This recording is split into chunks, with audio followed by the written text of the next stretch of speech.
हैदराबाद में जो लड़ाई है, जो वोटरों की संख्या है, जो बताते हैं कि 60% मुस्लिम वोटर, 35% हिंदू वोटर और 5% SC ST। तो ये 60 और 35 वाली लड़ाई है क्या, जो ऐसी जुबानी जंग इस वक्त हो रही है?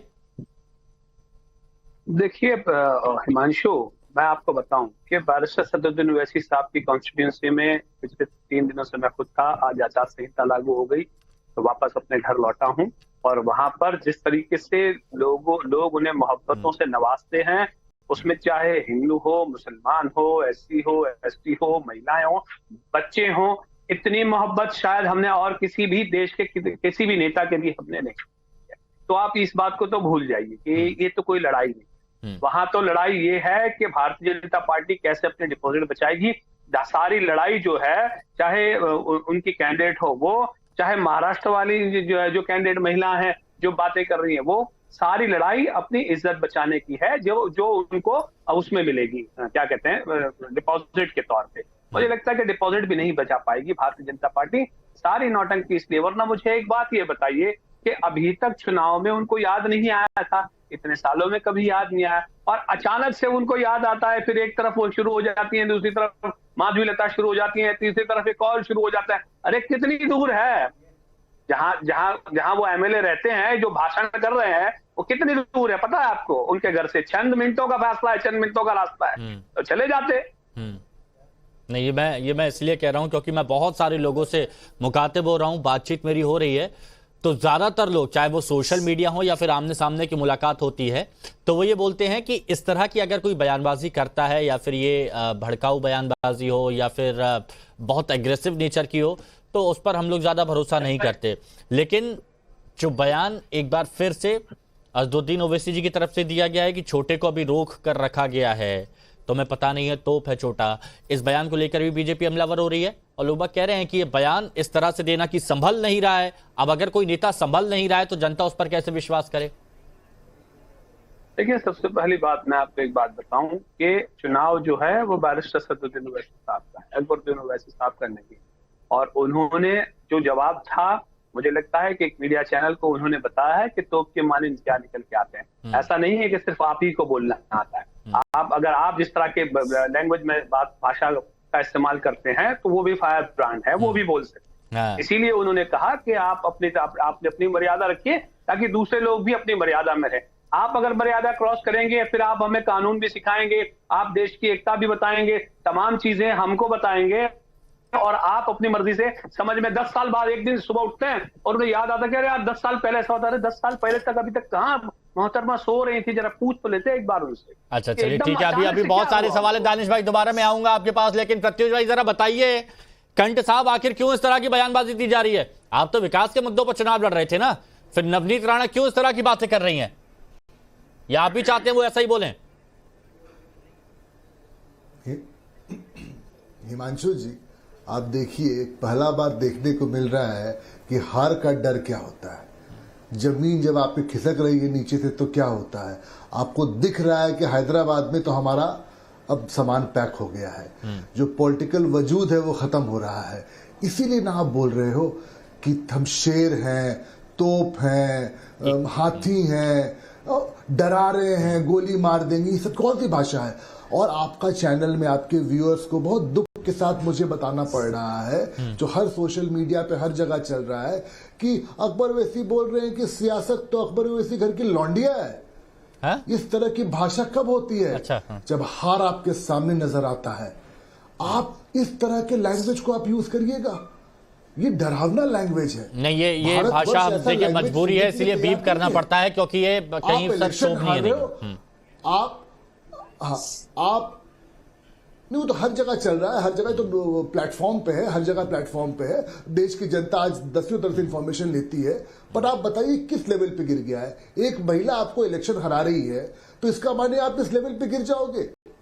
और आप ये कोई छोटी रणनीति नहीं है, सेम चीज कांग्रेस पार्टी कर रही है। मणिशंकर अय्यर पाकिस्तान के थ्रू डरा रहे हैं, कहीं लोग डरा रहे हैं कि मुसलमान जाग जाएगा।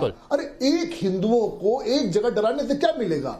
बहुत कट्टुकट आपने मुद्दा उठाया है, बहुत कट्टुकट आपने मुद्दा उठाया है प्रत्युष जी, और बाकी मेहमानों के पास तुरंत मैं जाऊं, लेकिन दानिश कुरैशी जी, जरा ये जो एक आपत्तिजनक बयान दिया गया है, जो देखिए हमने बीप करके चलाया, क्योंकि वो जनता को सुनने लायक है नहीं है, लेकिन मंच से अगर नेता ऐसा बयान दे रहे हैं, गलत शब्दों का इस्तेमाल कर रहे हैं, उसका जवाब तुरंत दे दीजिए पहले।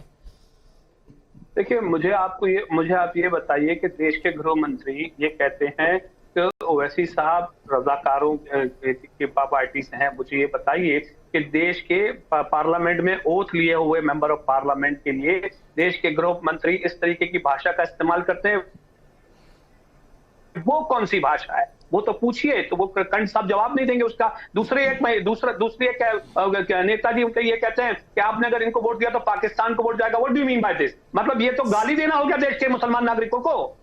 तो वो भाषा आपको समझ में आती है और ये भाषा समझ में नहीं आती है। तो ये जो दोहरे मापदंड है भारतीय जनता पार्टी के, ये तो लोगों के सामने खुल के आ रहे हैं।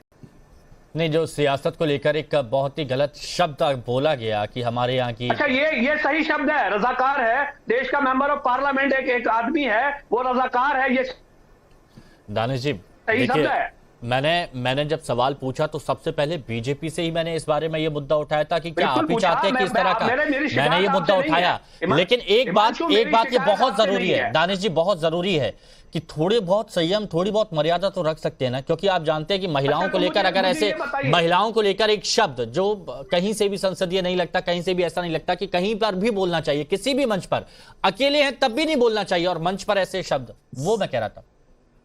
मुझे ये बताइए, मैं रिपीट नहीं करना चाहता उस शब्द को। नहीं, मैं मुझे ये बताइए कि क्या असदुद्दीन ओवैसी साहब ने सबसे पहले कुछ बोला, अकबरुद्दीन साहब ने कुछ बोला? आप देखिए तो सही, जो सुनिए, सारा जो मामला था, सारा लड़ाई तेलंगाना के अंदर में विकास को लेके हो रही थी और उसी पे वो बात कर रहे थे। लेकिन अचानक से अगर आप भाषणबाजी करेंगे तो फिर आप देखिए अगला तो बोलेगा एक्शन का रिएक्शन। लेकिन बीजेपी कह रही है ये एक्शन तो कई सालों पहले हुआ था, उसका रिएक्शन यहां पर दिया गया। आप बोल रहे हैं कि उसका रिएक्शन यहां पर दिया गया। लेकिन अजय वर्मा जी, ठीक है, ये सारी बातें तो यहां पर चलती रहेंगी, लेकिन अजय वर्मा जी जरा ये बताइए कि ये एक्शन रिएक्शन में कांग्रेस का रिएक्शन यहां पर क्या आ रहा है? क्योंकि कांग्रेस के बारे में कहा जाता है कि कभी पाकिस्तान की बातें, कभी कहीं की बातें, और वो भी खूब जमकर मौके का फायदा उठाने की कोशिश कर रही है। इस पर आपका रिएक्शन क्या है? मेरा अनुरोध ये है कि एक तो मेरी आवाज मंदी ना हो और एक कोई बीच में ना बोले, चूंकि ये एजेंडा चल रहा है आजकल।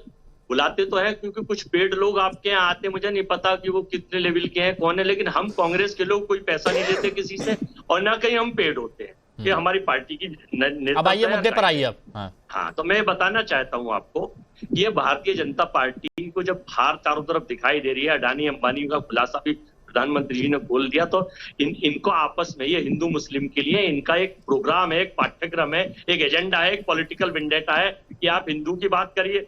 चुनाव आयोग आंख मीच कर सो रहा है, उसे ये नहीं दिख रहा कि 15 सेकंड की भाषा एक भाजपा की सांसद बोल के ना उसके खिलाफ मुकदमा है।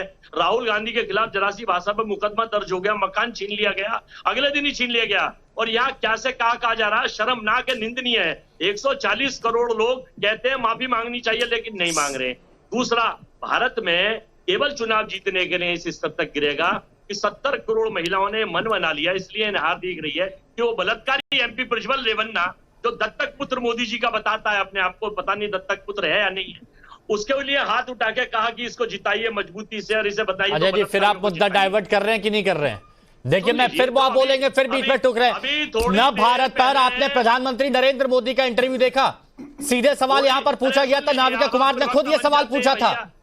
फिर वक्ता मत बनिए। नहीं, फिर आप वही बात कर रहे हैं। अगर आप गलत बात करेंगे मैं फिर आपको टोकूंगा। नहीं, थोड़ी देर पहले बीजेपी के प्रवक्ता कौन सी कहानी और शेर, अरे तो आप कहां की बात कर रहे हैं? आप कहां की बात कर रहे हैं? मुद्दे की बात करिए ना। मैंने दानिश कुरैशी को टोका, मैंने प्रत्यूष कंठ को टोका, आपको क्यों टोक रहा हूं मैं?